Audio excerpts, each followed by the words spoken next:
Hello, everyone, and welcome to another terrific episode of The Lion's Den.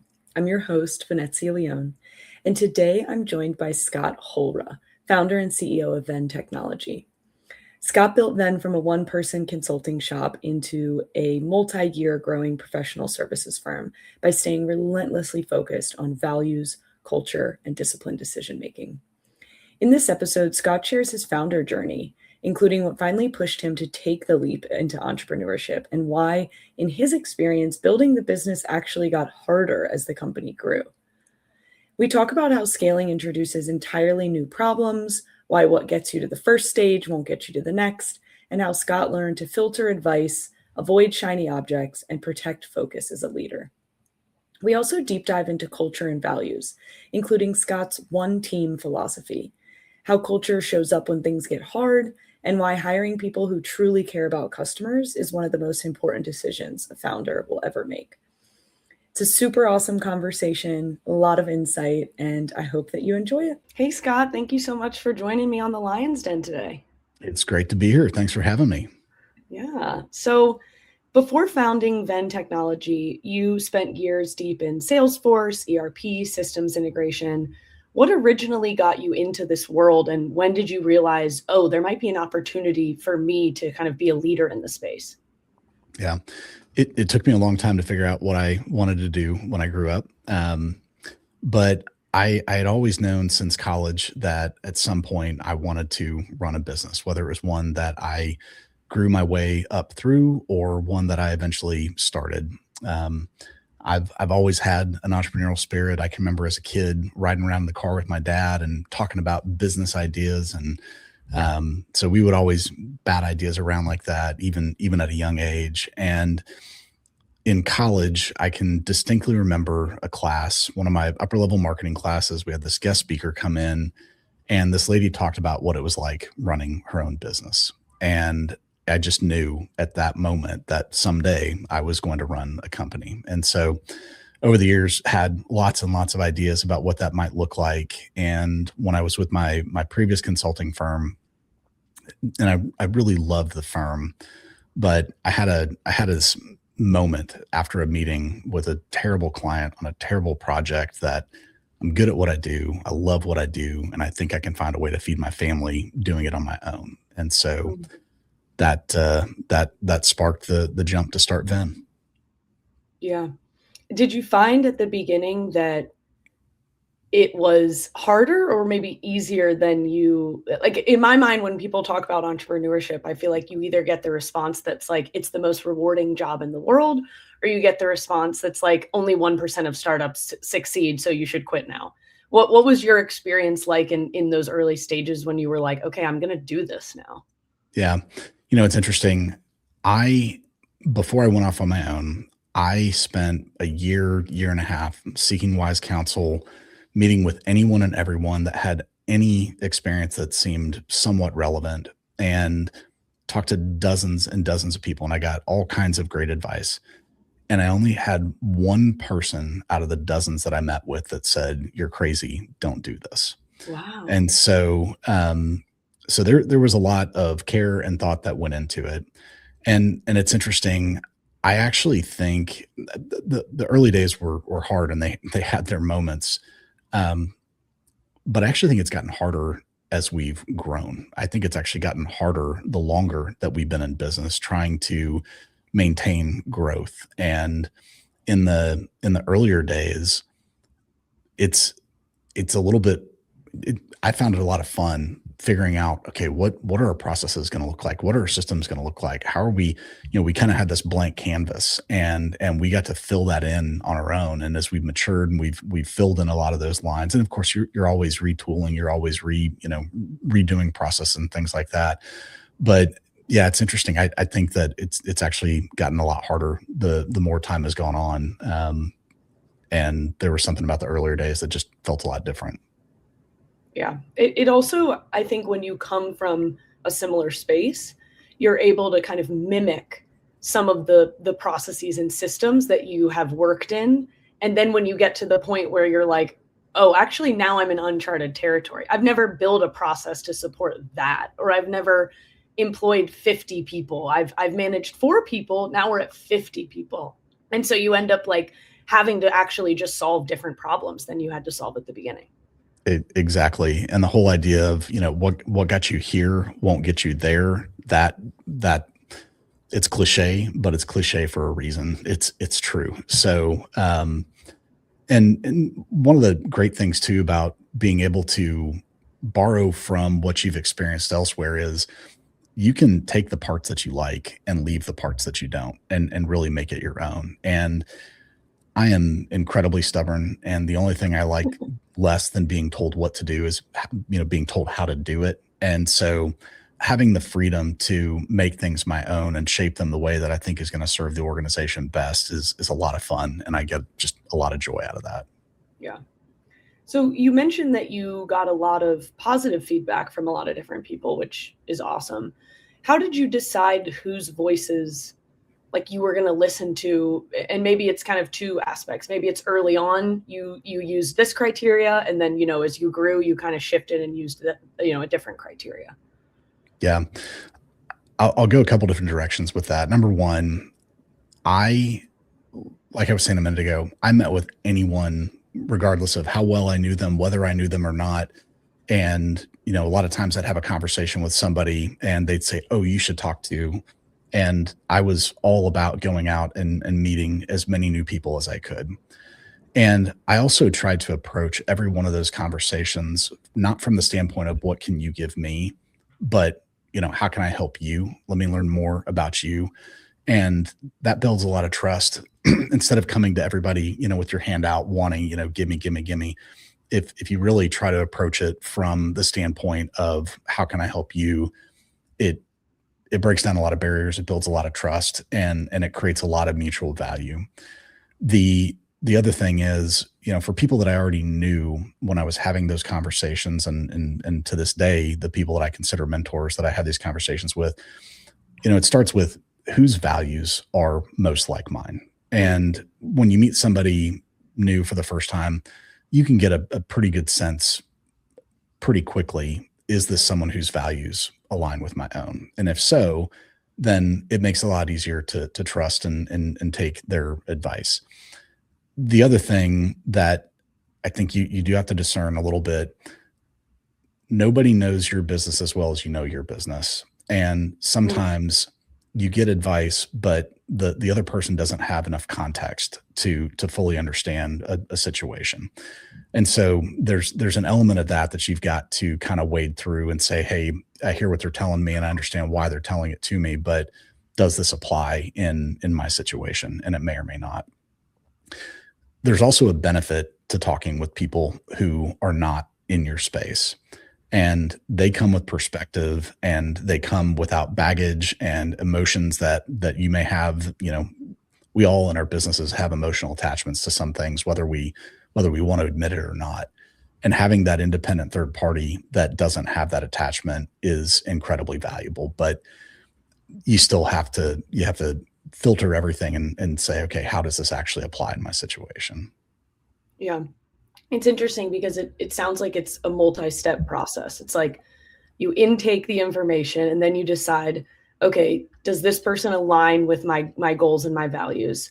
If yes, go to this side of the map, which is like, do they understand the business well enough to give me, hyper accurate advice and mentorship? Like, if yes, go this direction. Um, have you ever followed the wrong advice? And did that teach you anything about, and maybe what you just explained is what you learned from following the wrong advice?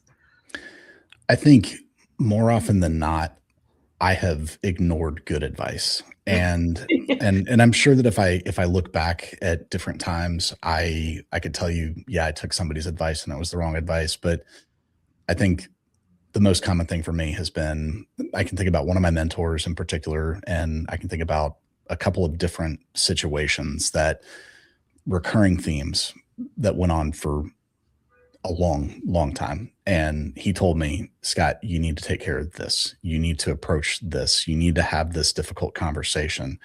And I kick the can and kick the can and kick the can.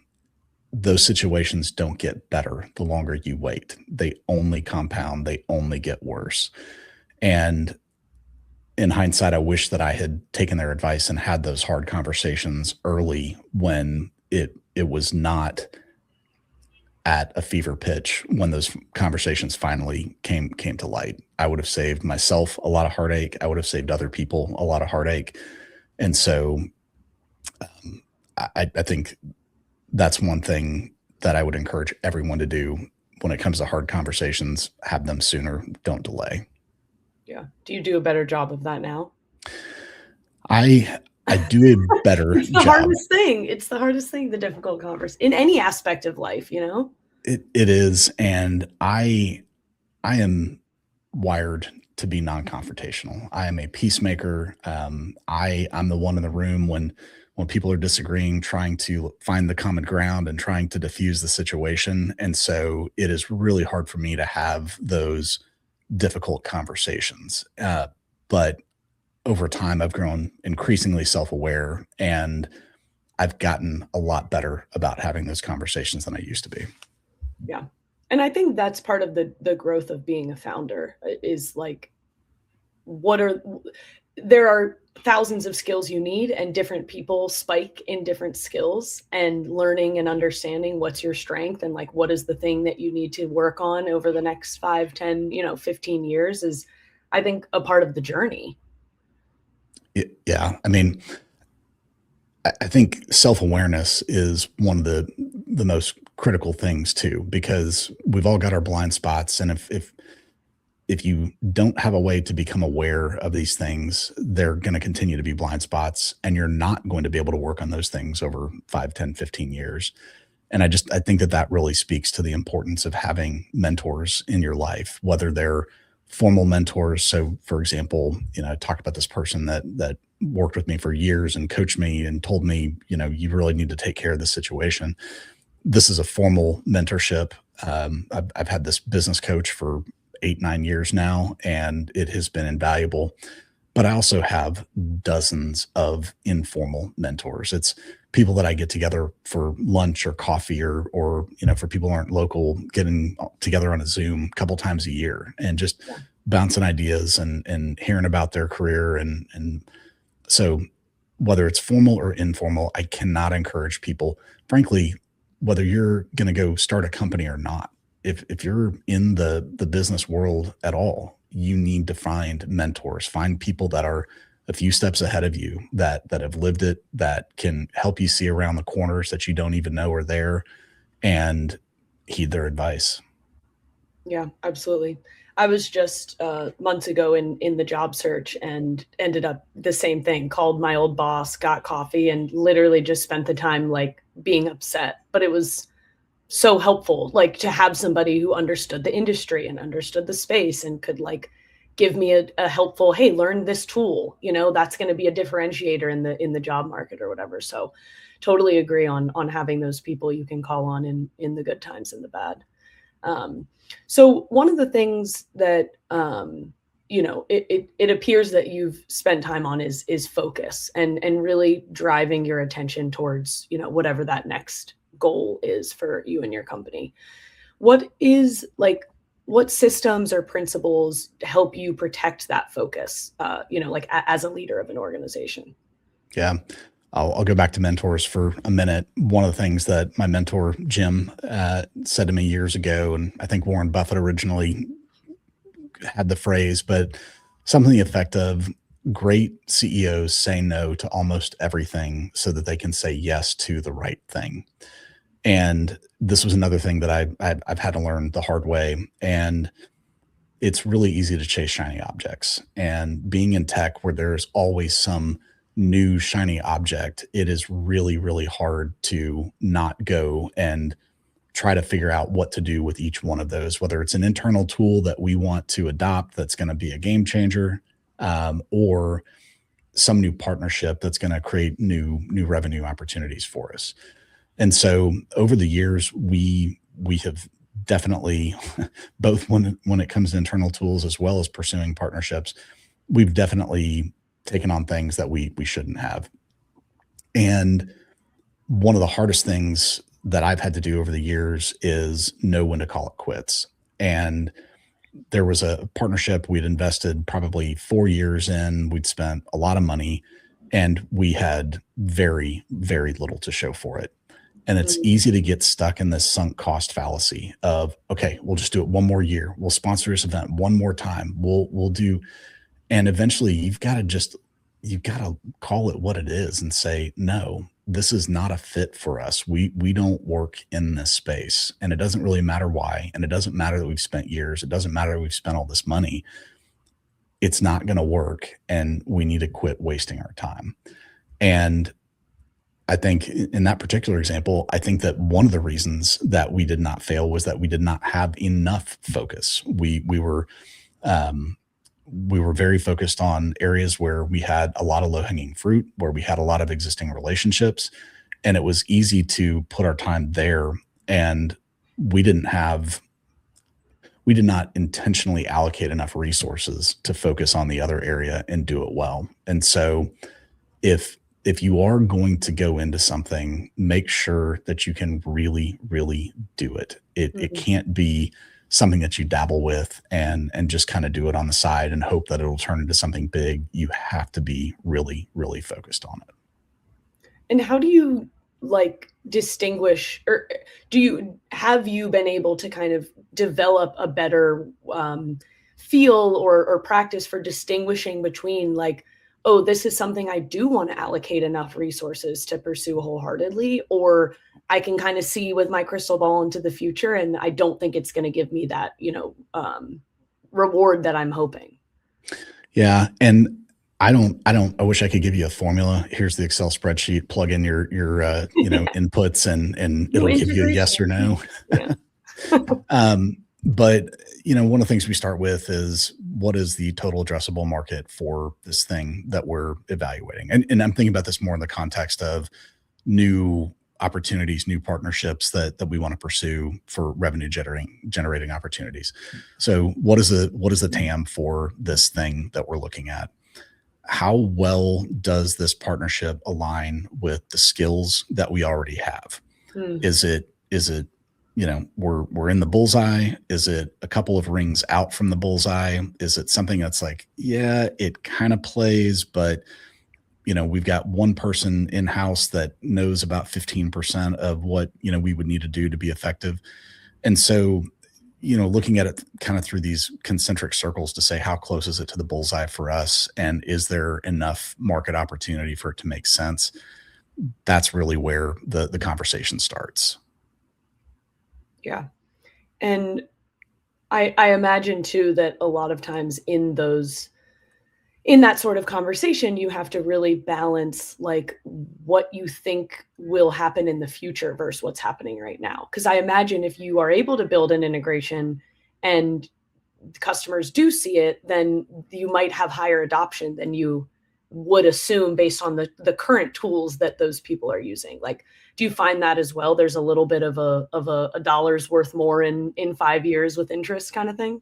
Yeah, for sure. And we've been burned on that too. And I can think of we do a ton of integration with Stripe and helping people integrate the payments with their invoicing system of record, so to their ERP. And there was a Stripe competitor that took notice of what we were doing with Stripe, and they reached out to us and talked about, oh, we got all this opportunity, and we need these integrations, and you guys go build them, and we'll go generate a ton of deals together. Well, we put in the effort to build it, and the deals never came. And so um, you've really got to validate that people that are preaching all this opportunity are real when they say these things. And I think a lot of that comes down to gut. And in that particular situation, there was somebody else on the team that was really running with that. And I should have been a lot more involved to assess whether or not the fit was really there. Yeah. But that's another part of being a leader. You gotta delegate. So one of the things I wanted to talk to you about was culture, because I think it's really important in a business, especially a young business. People are kind of taking a risk, joining something that isn't Google, and so how do you feel like during all of these maybe decisions that you took risks on and didn't pan out and whatever. How does culture really show up when things get hard, when there's tension, when there's missed deadlines, unhappy clients, that sort of thing? Yeah. Um, you know, I think it starts with your core values. And one of our core values is one team. Something that I've seen in a lot of professional services organizations is that in order to get ahead, you kind of have to step on other people. And I've just never understood that. And so my mentality from day one has been one team. We're going to win together. We're going to lose together. But either way, we're doing it together. And there is no finger pointing of, this didn't go well because they did this or they did that or they didn't do that. Mm-hmm. It's one team. And we actually, we have an award that we give out each quarter internally. It is the Chad Nelson One Team Award, named after, as you might guess, a gentleman named Chad Nelson. And the award, the physical award that we present, is known as the Golden Toilet Brush. And Chad is very grateful that he has an award named after him that is also a golden toilet brush, but there's a story behind it. And about 4 years ago, when we moved into the building that I'm sitting in right now, we put on this big open house. And we had tons of people coming in, and I'm running around frantically trying to make sure everything is in good order. And Chad, who is a director, senior level person on our leadership team, walks around the corner with a toilet brush in his hand. And I said, Chad, what are you doing with a toilet brush? And he said, well, the men's room isn't in the kind of condition that we would want to present to our guests. I'm going to go clean the toilet. And I grabbed the toilet brush and I said, Chad, no, I'm going to do this. This is my building. This is not for you. Let me take care of this. And Chad is a former football player, and he, being the gentle giant he is, he politely brushes me off and says, no, Scott, I got this. And so here we've got this person who is a director that sits on the leadership team, very senior, and he's willing to scrub toilets before we have all these people. That's a one team mentality. And that is something that we talk about over and over and over again. One team is something that comes out on our projects. It's something that comes out in just how we interact with each other day to day in the office. So very, very long-winded way of saying, your culture really ties back to your values. And if you've got values that are not just something that you put on the wall, but something that you talk about regularly and that you demonstrate throughout the organization, it helps you get through those tough times. Did you feel like when you were like when you kind of got over that initial hump of, okay, now we're X size, and you were making it, scaling Venn Technology to even bigger, like, did you have a hard time keeping that culture? Was there anything that you did to really keep that? Because in my mind, that's always what people say, right? The startups with 10 people have the best culture, and then you get to the big companies and you're like, everybody doesn't like working there. So how did that feel, like scaling that? It's really interesting you bring that up. Probably about 4 years into the business, we're starting year 12 now. We'd been working with this outside marketing agency for a long time, and we flew them out to Las Vegas for a conference that we were sponsoring, and they interviewed customers and partners of ours. And we get back to Texas, and a couple days later, they've been editing these testimonials, and I get a Slack message from one of the guys there who's become a good friend. And he says, Scott, I've been at this for a long time, and I am not blowing smoke. I have never worked with a client that has the level of raving fans, like true raving fans, that Venn has. That's amazing. And he said, my challenge to you is, how are you going to maintain that as you grow? Mm-hmm. And that haunted me, because when he asked the question, it was something I had never considered. And it was a valid question. And the way that you describe, these startups that are a lot of fun when they're 10 people, but when they're 1,000, it's a different story. It's a valid question. I will tell you that the execution of how we do some of the things, it has changed over time, and it kind of has to. I'll give you an example.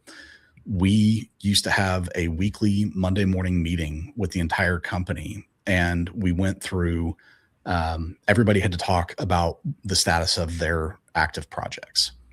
And that worked great when we were 5 people. It worked okay when we were 10. And I distinctly remember counting, okay, there's 14 people. When we got there, like that just didn't work anymore. And so the way that we go about these things has had to adapt and evolve, but those core values, the makeup of who we are and what we preach, that hasn't changed. Yeah. I mean, and I think that's a testament to you. Like, it sounds like values is what is underpinning like all of the decisions you're making, who you're partnering with, who you're hiring, what type of work you guys are building towards. And it makes sense that if all of those things are aligned and all of the people in this ecosystem are aligned, that you guys would continue to experience a positive culture, like defined by what you believe to be a positive culture. So it's awesome that you've been able to maintain alignment with that despite the shiny objects or the big partners or the fancy CFO from, you know what I mean? Like it's a cool experience when you're really able to stay true to yourself. And then the company is successful because it is aligned with, you know, the ecosystem that is supporting it. So Yeah. in terms of like the comparison trap, I want to talk about that real quick. When did you feel that, if at all, and how did you kind of like put a shield up and stop it from, you know, distracting you from these said values? Yeah. I think that just about everyone deals with comparison at some level or another, whether it's something they experience temporarily or something that they, deal with long term in their life. I had a very, very wise friend in college, and I distinctly remember a conversation we had one time, and he said, "Scott, comparison is the thief of joy." And that is something that has just always stuck with me. Comparison is the thief of joy. If we are always comparing ourselves to other people, we will never be happy. And I would love to tell you that I've totally licked that, and it's not an issue, but it comes and goes. And I went to school at Texas A&M. I had I was in the business school. I was in some very prestigious groups in the business school and other parts of campus. And I was surrounded by people who went on to do really incredible things. A couple years ago, it was Sunday night. Football was over. TV was still on. I'm cooking dinner. I look at the TV, and two of my college buddies are being interviewed on 60 Minutes, and I'm like, "Oh my gosh, those guys? Are you kidding me? Like, how? What happened?" And that was one of those moments. Like, why am I not being interviewed on 60 Minutes? And you know what the reality is? I wouldn't want that. And so, you know, you've got to you've got to be true to yourself. You've got to accept that you are where you are, and that if you want to be that person that's on 60 Minutes. Or I knew people that were making well into the six figures right out of college as investment bankers. They were also working 60, 80, 100-hour weeks. I wouldn't want that. No, that was not for me at all. And so I think that some amount of healthy competition is okay. But when you make other people's success your idol, you're never going to win. You're just never going to win that. And outward appearances are also not always what they seem. Do you struggle at all with like competitor comparison? Like, obviously like people doing other things, but like, is it something where you're seeing and you're like, oh, we should have like done that, and now I'm going to be down in the dumps about it, I've always, it's funny. It's a really interesting question. And it's something I haven't really thought of. I think I've always had this abundance mentality that there is plenty of business to go around. And in fact, not all, but some of our competitors, we've actually got really friendly relationships. In fact, last Friday, I talked to one of them on the phone. I was traveling. He's like, "Hey, I want to get your take on this. I'm seeing this in the industry." And so I've enjoyed the fact that we can have friendly relationships with some of our competitors. And, I'm not giving him my customer list and he's not giving me his, but um, I don't know that I struggle with that comparison so much as it relates to competitors as I do others and my perception of what their success is and, my achievement relative to theirs. Yeah. And also, I think definitely in the technology space right now, it does feel like there's a lot of business to go around, and a lot of customers and a lot of companies trying to take that one step up in whatever their product is to make it even better. So to kind of wrap it up, would love to hear kind of your parting words of like, pretend like I'm a founder, I'm listening to the podcast. Like, what do you believe matters most for building a durable business? And any sort of advice or things like that you would kind of give? Yeah, I'll tell you a quick story, or I'll try to make it quick. I started as a one man shop working out of my home office, not knowing if it was going to be me forever by myself or me and two people or five or 15 or 500. And when I finally reached the point that I knew I needed to hire in order to grow, my first fear that I had to get over was, okay, I just got to a point that I feel like I can feed my family, but now I've got to make sure I can feed somebody else's family and then my own.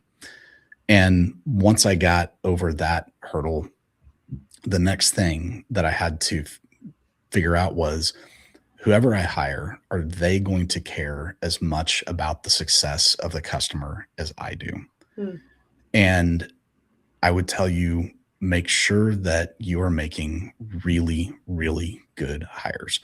Always make good hires, but especially those first few, because if you're still in the infancy stage of your business, if you're still trying to get things off the ground, if you don't hire the right people that care about the success of the customer as much as you do, you're going to have a failure to launch. So get really, really good at assessing people's character, assessing people's motivations, and determine if they care as much as you do. Yeah, because I imagine at the beginning, like to your point, it's the most important because you have to convince everyone, even one person, that what you're building is worth them putting dollars down for. Exactly. Yeah, makes sense. Well, Scott, it was such a pleasure to talk to you today. And yeah, thanks for joining me on the Lion's Den. Yeah. Thanks for having me.